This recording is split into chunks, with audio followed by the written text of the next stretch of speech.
So, you think it's easy to be yourself? Well, it's actually complicated. Let's take a look at a human's life. As a child, being yourself is the easiest. Nobody's gonna judge if you're just being yourself. Even if you misbehaved, no one's gonna put a permanent label on you. You're a kid. You're basically a noob at life. Your brain is still developing, and there's a first time for everything at your age. Literally. You're just mirroring people close to you, and you're basically a sponge that absorbs everything that your senses can pick up in your environment. In other words, your development is mostly on self-learning autopilot. As a teenager, being yourself is like being in the eye of a tornado. Everything is going so fast, and a whole mess of different things are tumbling around you. You just wanted to survive the storm with all your limbs intact. So, you forge more significant relationships outside of your family circle. Like with your friends, who seem to understand you more than your parents do because they're going through the same things you're going through. But then again, your friends have the same amount of life experiences as you do, given their age. They're not smarter than you, so you still need your parents for some good advice. At this point, being yourself becomes a bit tricky. You're still growing up and figuring out who you are. How do you conform to social norms without sacrificing your identity? Or succumbing to peer pressure? Is that even possible? As an adult, things get even more complicated. You may have been shielded from society while growing up. Society may not even pay much attention to a rebellious teenager since they think it's just a phase. But as an adult, you'll be unleashed to society and all eyes will be on you. So while you're drowning in responsibilities and social obligations, who's to say that you're not going to have an identity crisis? You see, if you're a well-rounded person, you're confident with who you are, you dress accordingly, and you're overall a nice person, then you're set. But in reality, no one is that one-dimensional. What we see outside doesn't necessarily represent what's on the inside, and vice versa. We go through mistakes, achievements, and all sorts of things in life that consequently shaped us into who we are. This is what makes being ourselves complicated, especially for other people, since the first impression is all they get from you when they first meet you. Despite that, people should keep an open mind and not judge a person like they've known that person their whole life.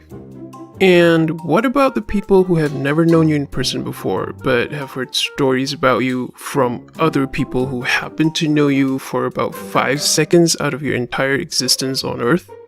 These people, who only have snippets of your entire life, are usually at an extreme. One half would probably put you on a pedestal, and the other half would probably want to murder you if they had the chance. It's fascinating and yet sickening how these people think they know you based on a shred of information that may or may not be true. To make things worse, they continue to make assumptions about you and they plan to stick by it, regardless.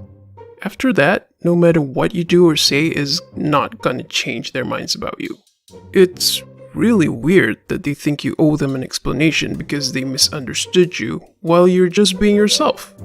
Which is really stupid because why do you need to explain yourself to these random people who don't really know you? These people would definitely paint you in a different light than what you're all about. If every person who barely knew you did this, then in the eyes of society, you are a really polarizing individual. And they'd probably label you as a weirdo. There goes your social status. Because majority always wins, right? If you're not equipped with a strong upbringing, then you're basically jumping out of an airplane without a parachute, hoping to hitch a ride on other airplanes passing by on your way down.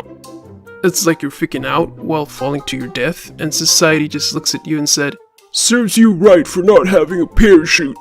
It sounds ridiculous, but yes, society is that unforgiving. The pressure to be perfect is on. Yes, I do realize perfect human is an oxymoron, but hey, society gets what society wants, right? Always. Hey society, I get it. The unknown is really scary, but that's not a reason to exile someone just because you only knew them for 5 seconds of their whole existence. So what's normal? Well, whatever the hive mind think is normal, of course. And somehow I think this is also the basis of constantly changing law and ethics throughout civilization. So, is there hope for the misunderstood? Maybe you could crawl under a rock and live there until the end of the world? I'm not in any way promoting narcissism, but I'm just questioning the existence of individuality and why it's so perplexing in society. I guess it gets really confusing when society wants to have its cake and eat it too. Society says don't be a sheep, but also don't be a weirdo, which is impossible because technically if you're conforming to social norms, you're a sheep, and if you stand out, you're a weirdo. Of course, being yourself can never be right in the eyes of society because society is made up of people, and every person in society have their own core beliefs and opinions. Not to mention, each with different perspectives and cultural inclinations as well. The way I see it, if people could really comprehend the complexity of human behavior, the intricacies of human emotion, what compassion really means, as well as the ability of humans to evolve and change with time, they would probably be more accepting toward each other.